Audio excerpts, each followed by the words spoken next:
تین گروہ عبادت کرنے والے. ایک گروہ وہ ہے کہ جو رغبت کی بنیاد پہ، لالچ کی بنیاد پہ عبادت کرتا ہے. مولا کہتے ہیں یہ تجار کی عبادت ہے. اس پہ ہماری اس سے پہلے بات ہو چکی ہے. تجار کی مطلب یہ معاملہ کر رہا ہے، وہ عبادت ہے، قابل قبول بھی ہے، صحیح ہے، لیکن وہ کوالٹی نہیں ہے جو اصل عبادت کی ہونی چاہیے. دوسرا جو گروہ ہے اس میں مولا فرماتے ہیں کہ ان قوما عبدوا اللہ رحبۃ فتلک عبادت العبید. کچھ لوگ وہ ہیں کہ جو ڈر کے عبادت کرتے ہیں، یہ غلاموں کی عبادت ہے. اس پہ انشاءاللہ آج ہماری بات شروع ہوگی. اور آخر میں آزاد لوگوں کی عبادت کے متعلق مولا اشارہ کرتے ہیں کہ ان قوما عبدوا اللہ شکرا فتلک عبادت الاحرار. کچھ لوگ وہ ہیں کہ جو شکر کی بنیاد پہ اللہ کے اس لائق کہ وہ ہے لائق عبادت، اس لائق ہونے کی بنیاد پہ عبادت کرتے ہیں. خوب یہ آزاد لوگوں کی عبادت ہے، در واقع یہ معیاری عبادت ہے. خوب ہماری گفتگو آج دوسرے گروہ پہ ہوگی کہ جو لوگ ڈر کی عبادت کرتے ہیں، جہنم کی آگ سے ڈر کے عبادت کرتے ہیں، عذاب پروردگار سے ڈر کے عبادت کرتے ہیں، اس طرح کی چیزیں. ایسا نہیں کہ اسلام میں ایسی کوئی چیز نہیں ہے، ایسی چیز، لیکن یہ اصل عبادت کی بنیاد یا عبادت کی بیس نہیں ہونی چاہیے. خود جیسے ہم نے عرض کیا کہ عبادت ہے، اس میں کوئی شک نہیں، لیکن وہ کوالٹی نہیں ہے کہ جو چونکہ مولانا نے خود کہا کہ یہ غلاموں کی عبادت ہے، تو عبادت ہونے سے انکار نہیں کیا ہے، لیکن وہ جو اصل کوالٹی وہ نہیں ہے. کیوں؟ اس لیے کہ جہنم نے ان کو عبادت کے لیے وادار کیا ہے.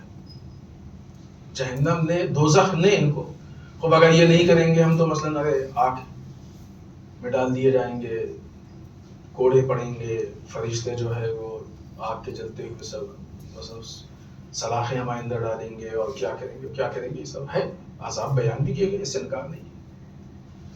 لیکن یہ چیز بیس یا بنیاد اگر بنا دی جائے تو یہ ہم کو غلامی کی حد تک لے جاتی ہے. لہذا یہ بھی عبادت وہ اعلیٰ درجے کی عبادت نہیں ہے. کیوں؟ اس لیے کہ یہ کام وہ ہے کہ جو غلاموں سے مشابہ ہے، غلاموں کی طرح کا ہے. غلام آج کے زمانے میں تو نہیں ہے، لیکن بہرحال آج بھی وہ تصور ہے. پہلے اصل غلام کی بات کریں، جس زمانے میں غلام ہوا کرتے تھے، ابھی بھی آپ لوگوں نے روایات میں پڑھا بھی ہے اور بعض اس پہ فلم بھی بنی ہے تو اس کو اپنی آنکھ سے بھی دیکھا ہے. تو غلام اپنے آقا و مولا کو کیوں فالو کرتا تھا؟ اسے معلوم تھا کہ اگر ہم فالو نہیں کریں گے تو یہ کوڑے مارے گا ہم کو، یا مثلا دوسری تکلیف پہنچائے گا. لہذا جو کہہ دیا اس نے، وہ کیوں کرتا تھا؟ ڈر کے کرتا تھا. دل چاہے نہیں چاہے، ہمت پڑے نہیں پڑے، اس کے جسم کی حالت ہو نہ ہو، جو بھی ہو، لیکن ڈر کی وجہ سے وہ کر رہا ہے. اندر سے جذبہ پیدا ہو، کام کا نہ پیدا ہو، لیکن اس کو ڈر کہ اگر یہ کام نہیں کریں گے تو بھی کوڑے کھانے پڑیں گے یا مشکل برداشت کرنی پڑے گی، اس لیے کرتے. آج بھی عموماً آپ دیکھ لیں بہت سارے لوگ کی جو جاب وغیرہ کرتے ہیں، ظاہر سی بات ہے آج بھی ایسا نہیں کہ غلامی نہیں ہے، آج بھی غلامی ہے، اس شکل میں غلامی نہیں ہے، دوسری شکل میں ہے غلامی. کبھی انشاءاللہ موقع ہوا تو اس کی وضاحت کریں گے، کیونکہ بہت ساری چیزوں کو آج کی یہ استعماری و استقبالی طاقتوں نے شکل چینج کر دیا ہے. جیسے ہم لوگوں کی بات ہوئی نا ماڈرن جاہلیت پہ، وہی جاہلیت کو لے کے آئے لیکن ماڈرن طریقے سے. لہٰذا ایسی بہت ساری خرابیوں کو ماڈرن طریقے سے لے کے آ رہے ہیں اور اس کو ہمارے درمیان میں رائج کر رہے ہیں. تو بہرحال ابھی اس پہ بحث نہیں، لیکن وہ لوگ کی مثلا بہت سارے لوگ ہیں، ہم سب کی بات نہیں کرتے، ہر آدمی کا یہ مزاج نہیں ہوتا ہے، لیکن ہیں اچھے خاصے دکھ جاتے ہیں، جاب کرتے ہیں. اب اس میں بعض اوقات غلط کام بھی اگر ان سے کہا تھا کرتے ہیں. کیوں؟ اس لیے کہ باس ناراض ہو جائے گا، ناراض ہو جائے گا تو فلاں مشکل ہوگی، فلاں چیز اٹھ جائے گی، فلاں مسئلہ پیدا ہو جائے گا، یہ مسائل پیدا ہو جائیں گے، وہ مسائل، 25 ڈر ہوتا ہے. تو کیوں کر رہے ہیں؟ یہ ڈر کی وجہ سے خوف لے کے جا رہا ہے اس طرف. اور جب ڈر کی وجہ سے کرتے ہیں تو پھر ڈر جو کراتا ہے وہ کرتے ہیں. تو یہ بات ذہن میں رکھیے گا آخر تک اگر آج پہنچ گیا، ورنہ کل ہم اس کی البتہ اس کے بعد والے ہفتے میں اس کی وضاحت انشاءاللہ کریں. ڈر اس چیز کو کراتا ہے، خوف کراتا ہے. تو جو چیز بیس بنتی ہے وہ ڈر بنتی ہے. معرفت کی عبادت اور خوف کی عبادت میں فرق ہی یہی ہے کہ معرفت کی عبادت یہ کوشش کرتی ہے کہ وہ کون سا کام کرے کہ جس کی وجہ سے اللہ زیادہ سے زیادہ خوش ہو. خوف کی عبادت وہ کام کرواتی ہے کہ جس کی وجہ سے ہمیں جس چیز سے خوف ہے اس سے بچ جائے. فرق ہوا کہ نہیں ہوا؟ ابھی جب گفتگو آگے بڑھے گی تو مزید یہ فرق انشاءاللہ واضح ہوگا. خود دو چیزیں ہمارے سامنے آ چکی ہیں، ایک لالچ اور ایک خوف. یہ لالچ اور خوف اس پہ ڈیپینڈ ہے کہ انسان کو کس چیز کی لالچ اور کس چیز کا خوف ہے. یہ بہت ہے. جیسے لالچ میں ہم نے بات کی تھی نا کہ مثلا جنت کی لالچ، ثواب کی لالچ، پھر اور آگے آئیے تو بہت سے لوگوں کو بہت سی عبادتوں کے کام، یہ تسبیح پڑھ لو تو یہ ملے گا. تو دنیا کی لالچ بڑھتی جاتی ہے. لالچ کا معیار ایسے ہی گرتا جاتا ہے. اسی طریقے سے خوف کا بھی معیار گرتا جاتا ہے. اہم یہ ہے کہ کس چیز کا خوف ہے. لہذا جب معیار خوف کا گر جاتا ہے تو انسان گمراہ ہو جاتا ہے. ڈر کی وجہ سے کہا تھا نا، خوف پیدا ہو گیا. اب جس چیز سے خوف، اللہ کے خوف میں اور جہنم کے خوف میں فرق ہے. جہنم سے ڈرنے والا دوسری چیزوں سے ڈر سکتا ہے، اللہ سے ڈرنے والا کسی سے نہیں ڈرتا ہے.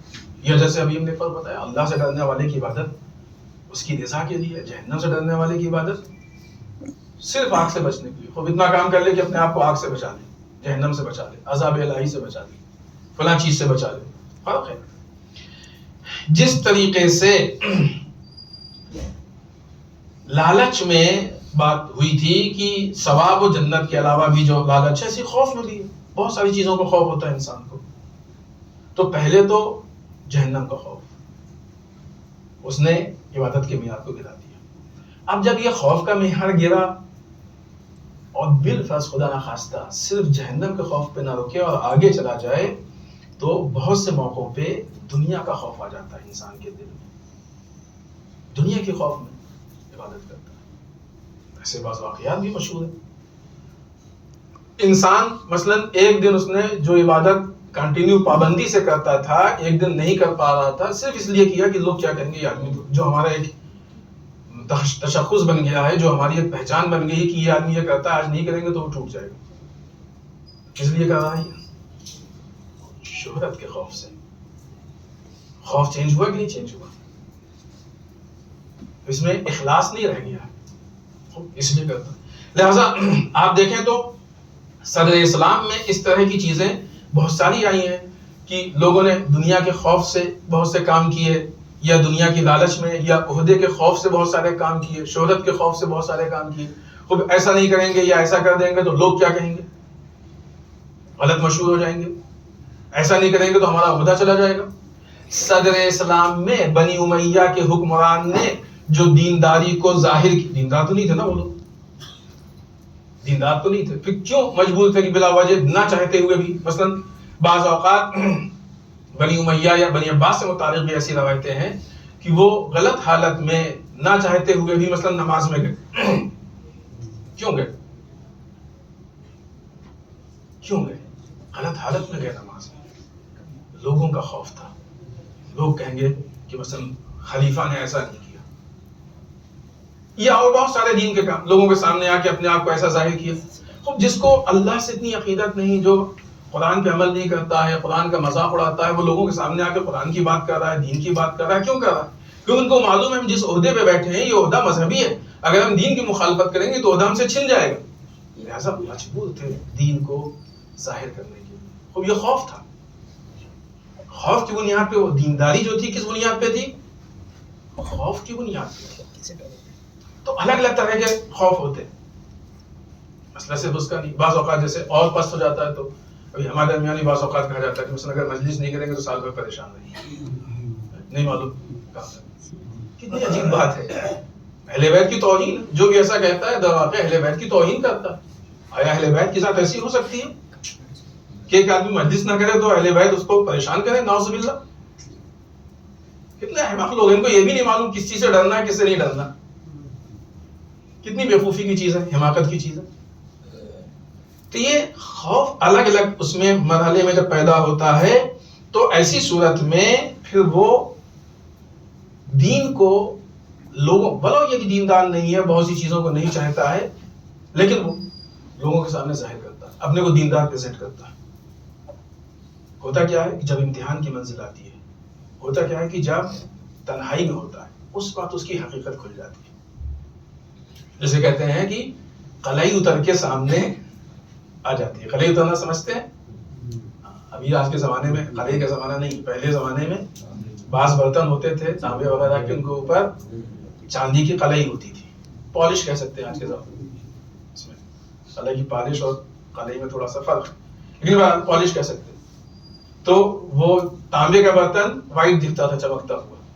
پھر یوز کرتے کرتے آہستہ آہستہ وہ چاندی اتر جاتی تھی، تو کہتے تھے قلعی اتر گئی، تو وہ تانبا دکھنے لگتا تھا.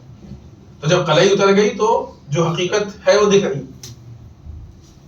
تو یہ قلعی اتر، اور یہ قلعی تو اتر نہیں ہوتی، قلعی ہے تو اترے گی نا، ایک نہیں، باقی تو نہیں رہے گی حقیقت. تو قلعی تو اترتی ہے، وہ باقی نہیں رہتی کبھی نہ کبھی.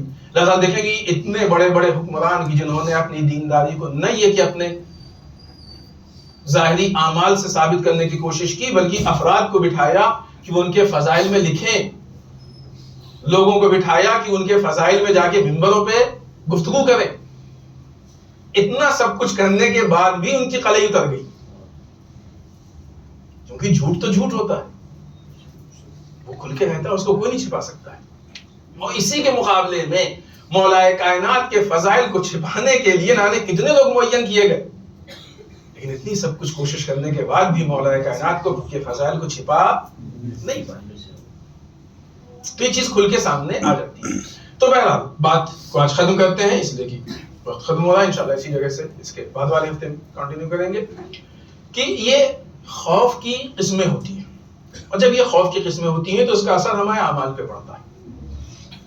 جیسا جیسا انسان کے خوف کا معیار گرتا جاتا ہے، ویسے ہی اس کے اعمال کا معیار گرتا جاتا ہے، عبادتوں کا معیار گرتا جاتا ہے. ٹھیک ہے کہ وہ جہنم کے خوف سے اگر انسان عبادت کر رہا ہے، عبادت ہے، اس میں کوئی شک نہیں، لیکن وہ معیار نہیں. لیکن جب انسان دنیا کے لیے کر رہا ہو تو بھی یہاں غور کرنے کی ضرورت ہے کہ آیا وہ عبادت ہے کہ نہیں ہے، کس حد تک اس کی حقیقت ہے. انشاءاللہ ہم لوگ کوشش یہ کریں گے کہ اپنے اندر صرف اور صرف اللہ کے خوف کو پیدا کریں، تاکہ دنیا کا کوئی دوسرا خوف ہم کو اپنا اسیر و قیدی نہ بنا سکے. بسم اللہ الرحمن الرحیم. انا اعطیناک الکوثر فصل لربک وانحر ان شانئک هو الابتر. اللهم صل علی محمد و آل محمد.